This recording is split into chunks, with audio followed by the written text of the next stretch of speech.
दोस्तों यह साल 2026 है और यह कोई साधारण फैक्ट्री नहीं है। यहाँ दीवारों पर कोई कैलेंडर नहीं है, कोई घड़ी नहीं। यहाँ सिर्फ भविष्य है और यह भविष्य प्रिंट हो रहा है। जी हाँ, आपने सही सुना।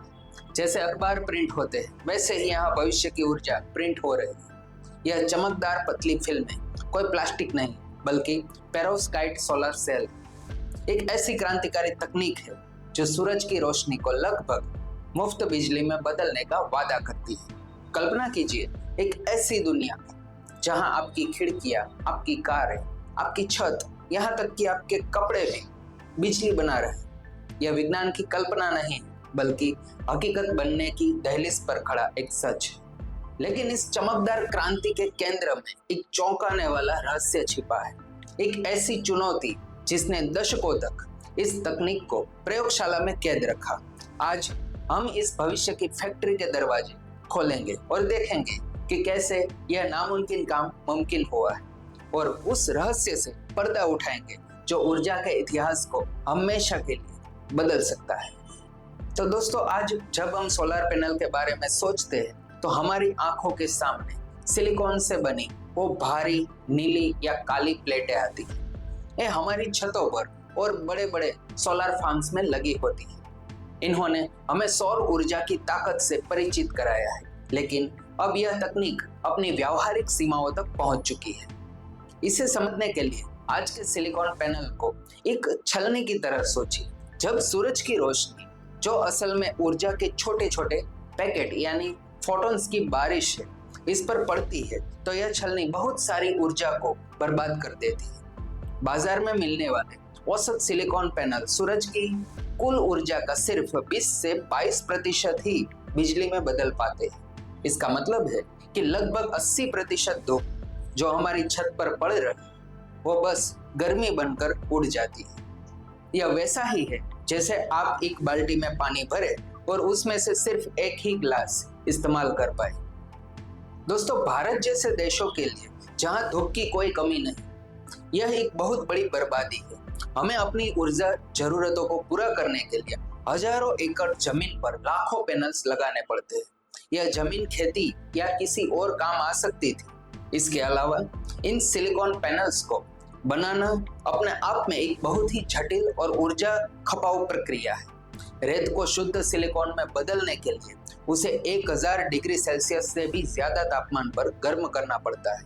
यह प्रक्रिया महंगी तो है, लेकिन इसमें भी काफी ऊर्जा लगती है। हालांकि आधुनिक सिलिकॉन पैनल्स इतने कुशल हो गए हैं कि वे अपनी निर्माण ऊर्जा की लागत धूप वाले इलाकों में 1 से 2 साल के अंदर ही चुका देते हैं। तो सवाल उठता है, क्या इससे कोई बेहतर तरीका है? क्या हम सूरज की शक्ति का और भी सही इस्तेमाल करना कब सीख पाएंगे? तो जवाब है हाँ, और इस जवाब का नाम है पेरोव्स्काइट। पेरोव्स्काइट कोई जादुई पत्थर नहीं बल्कि एक खास तरह की क्रिस्टल संरचना वाले पदार्थों का परिवार है। इसकी खोज 1837 में हुई थी, लेकिन सौर ऊर्जा की दुनिया में इसका असली चमत्कार 2009 में सामने आया। वैज्ञानिकों ने पाया कि यह पदार्थ सूरज की रोशनी को सोखने में माहिर है। सिलिकॉन की तुलना में पेरोव्स्काइट को प्रकाश के एक बड़े स्पेक्ट्रम को पकड़ने के लिए डिजाइन किया जा सकता है। पेरोव्स्काइट को आप सौर ऊर्जा की दुनिया का स्विस आर्मी नाइफ कह सकते हैं। क्यों? क्योंकि इसकी खासियत है हैरान करने वाली। पहली तो यह अविश्वसनीय रूप से कुशल है। जहां बाजार में आम सिलिकॉन पैनल्स 20 या 22% दक्षता पर काम कर रहे हैं, वहीं पेरोव्स्काइट ने अकेले ही लैब में 26% से ज्यादा की दक्षता हासिल कर ली। और जब इसे सिलिकॉन के ऊपर एक डबल डेकर बस की तरह लगाया जाता है, जिसे टेंडम सेल कहते हैं, तो यह जोड़ी कमाल कर देती है। ऊपरी पेरोव्स्काइट परत ऊर्जा वाली जो नीली रोशनी को पकड़ती है और बची हुई लाल रोशनी को नीचे वाली सिलिकॉन परत के लिए छोड़ देती है। इस तकनीक से लैब में लगभग 35% तक की रिकॉर्ड तोड़ दक्षता हासिल की जा चुकी है। इसका सीधा मतलब है आधी जगह में लगभग 2 गुनी बिजली। दूसरी, यह हल्का और लचीला है, सिलिकॉन की तरह भारी और कठोर नहीं। इसे एक पतली फिल्म के रूप में बनाया जा सकता है जो किसी भी सतह पर फिट हो सके। कल्पना कीजिए आपकी खिड़की का शीशा जो पारदर्शक भी है और बिजली भी बनाए। या आपकी कार की घुमावदार छत जो चलती फिरती आपकी गाड़ी चार्ज कर दे, यह सब पेरोस्काइट से संभव है। और तीसरी और सबसे महत्वपूर्ण बात है, इसे बनाना बहुत ही सस्ता हो सकता है। इसे बनाने के लिए 1000 डिग्री की भट्टियों की जरूरत नहीं, बल्कि यह 150 डिग्री सेल्सियस से भी कम तापमान पर बनाया जा सकता है। इसे किसी प्रिंटिंग प्रेस की तरह स्याही से प्रिंट किया जा सकता है। यही कारण है कि वैज्ञानिकों ने इसे ऊर्जा का लोकतांत्रिकीकरण करने वाली तकनीक कहा। एक ऐसी तकनीक जो बिजली को इतना सस्ता बना सकती है कि वह लगभग मुफ्त ही हो जाएगी। तो चलिए अब उस वादे को पूरा करते हैं और इस भविष्य की फैक्ट्री के अंदर चलते हैं। यहाँ का माहौल किसी पारंपरिक फैक्ट्री जैसा बिल्कुल नहीं। यहाँ धुआं, शोर और अत्यधिक गर्मी नहीं, बल्कि एक शांत, साफ सुथरी प्रयोगशाला जैसा माहौल है। पारंपरिक सिलिकॉन पैनल्स बनाने की प्रक्रिया एक लंबा और थका देने वाला काम है। रेत को शुद्ध करना, उसे पिघलाकर बड़े बड़े सिलिंड्रिकल सिल्लियों में डालना, फिर उन्हें हीरे की तारों से पतले वेफर्स में काटना और फिर दर्जनों जटिल प्रक्रियाओं से गुजरना पड़ता है। यहाँ 2026 की इस पेरोस्काइट फैक्ट्री में सब कुछ बिल्कुल अलग है। यहाँ का मुख्य सिद्धांत है वेट केमिस्ट्री ऑफ प्रिंटिंग। दोस्तों, सब कुछ एक तरल घोल से शुरू होता है जिसे पेरोस्काइट इंक या स्याही कहा जाता है। इस चमकदार गहरे रंग के तरल में मिथाइल अमोनियम, लेड आयोडाइड जैसे कार्बनिक और अकार्बनिक लवणों का एक सटीक मिश्रण होता है। यहीं पर सारा विज्ञान छुपा हुआ है। यह स्याही ही हमारे सोलर सेल का दिल है। अब आता है सबसे रोमांचक हिस्सा, प्रिंटिंग का। यहाँ भारी भरकम मशीनों की जगह बड़े बड़े स्पिन कोटर्स और ब्लेड कोटर्स है। एक तरीका है स्पिन कोटिंग। इसमें कांच या लचीले प्लास्टिक की एक शीट को मशीन पर रखा जाता है, फिर रोबोटिक आर्म उस पर पेरोस्काइट स्याही की कुछ बूंदे डालते और शीट तेजी से घूमने लगती, ठीक एक स्पिन आर्ट खिलौने की तरह। सेंट्रीफ्यूगल फोर्स स्याही को एक समान अविश्वसनीय रूप से पतली परल में फैला देता है, इंसानी बाल से भी कई गुना पतली परत।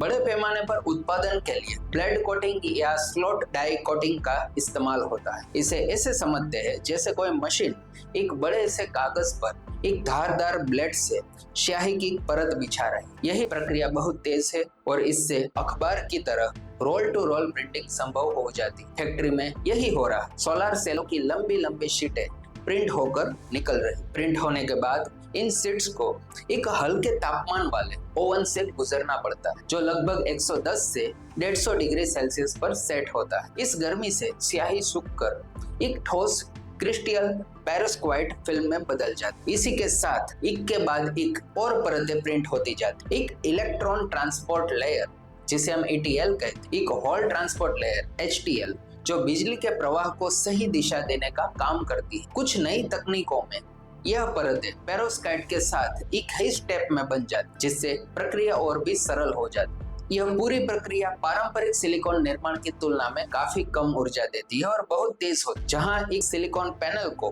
बनने में कई दिन लगते हैं, वहां यह मिनटों में सोलर सेल की शीटें तैयार हो जाती। यह सब कुछ सुनने में बहुत ही शानदार लगता होगा। सस्ती है, लचीली है, सुपर कुशल और ऊर्जा के लिए बनी। तो फिर सवाल उठता है कि अगर यह तकनीक इतनी अच्छी है तो हमारी छतों पर अभी तक ये पुराने पैनल्स क्या कर रहे हैं? यहीं पर वो चौंकाने वाला रहस्य सामने आता है। पेरोस्काइट का अकेलिस हील इसकी अस्थिरता। देखें तो शुरुआती दिनों में पेरोस्काइट क्रिस्टल बहुत नाजुक, वे गर्मी और नमी के दुश्मन। भारत जैसे देश की कल्पना करें तो जहाँ तेज धूप और उमस भरा मानसून होता है, यह पेरोस्काइट के लिए एक दुख स्वप्न जैसा। गर्मी और नमी के संपर्क में आते इसकी क्रिस्टल संरचना टूटने लगती थी और कुछ ही घंटों या दिनों में इसकी दक्षता खत्म हो जाती। यह एक ऐसे सुपर हीरो की तरह था जिसके पास असीम शक्तियां थी, लेकिन पानी की एक बूंद उसे कमजोर बना देती। यह समस्या इतनी बड़ी थी कि कई सालों तक पेरोस्काइट सिर्फ प्रयोगशालाओं की एक दिलचस्प चीज बनकर रह गया। कोई भी ऐसी तकनीक में निवेश करना नहीं चाहता था जो कुछ ही महीनों में बिखर जाए, जबकि सिलिकॉन पैनल्स 25 या 30 साल की गारंटी के साथ आते हैं। दुनिया भर के वैज्ञानिक इस पहेली को सुलझाने में लगे थे। इस जादुई पदार्थ को वास्तविक दुनिया के लिए मजबूत कैसे बनाया जाए। और फिर हाल के कुछ सालों में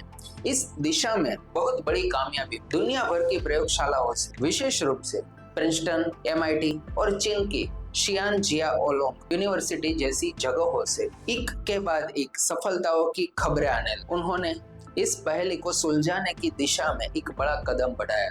इस सफलता के पीछे कई राज हैं, नई तकनीकों में छुपे हुए राज हैं, जिनमें से एक है मॉलिक्यूलर इंजीनियरिंग और बेहतर एनकैप्सुलेशन।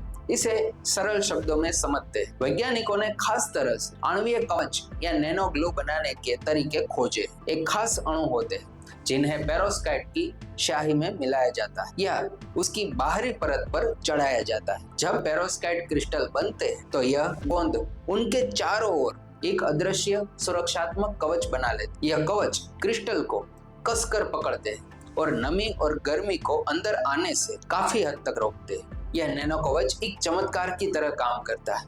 इस तरह की नई तकनीकों से बने सेल ने लैब परीक्षणों में भी भीषण गर्मी और 85% से ज्यादा नमी में 4000 से 5000 घंटे तक चलने के बाद भी अपनी 95% से अधिक प्रारंभिक दक्षता बनाए रखी। कुछ विशेषज्ञ मानते हैं कि यह लगभग 25 साल के वास्तविक जीवन के प्रदर्शन की ओर एक महत्वपूर्ण कदम है।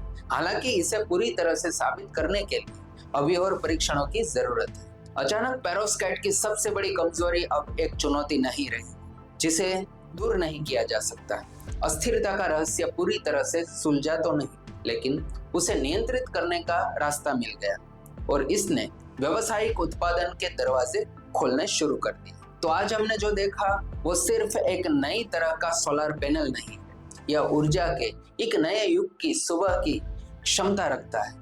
यह पेरोस्काइट क्रांति। तो सोचिए, भारत के हाईवे के दोनों किनारों पर लगी साउंड बैरियर की दीवारों जो शोर रोकने के साथ साथ बिजली भी पैदा कर रहे, गगनचुंबी इमारतों के शीशे जो दिन में ऑफिस को रोशन कर रहे और उसे पावर भी दे रहे, किसानों के पॉली हाउस जो फसलों को बचाने के साथ साथ खेतों के लिए बिजली भी बना रहा, यहाँ तक कि हमारे और आपके घरों की खिड़कियां, बालकनियां और छतें जो हमें बिजली के बिल से हमेशा के लिए आजादी दिला सकती। तो यह तकनीक आत्मनिर्भर भारत के सपने को सही मायने में साकार कर सकती है। पेरोस्काइट बनाने के लिए जरूरी कई बुनियादी सामग्रियां भारत में उपलब्ध है। हालांकि कुछ विशेष रसायनों और उपकरणों के लिए अभी भी वैश्विक आपूर्ति श्रृंखला पर निर्भरता रहने वाली है। यह बदलाव आ रहा है और यह बहुत तेजी से आ रहा है। यह सिर्फ ऊर्जा का स्रोत नहीं बदलेगा, यह हमारी पूरी दुनिया को देखने का नजरिया ही बदल देगा।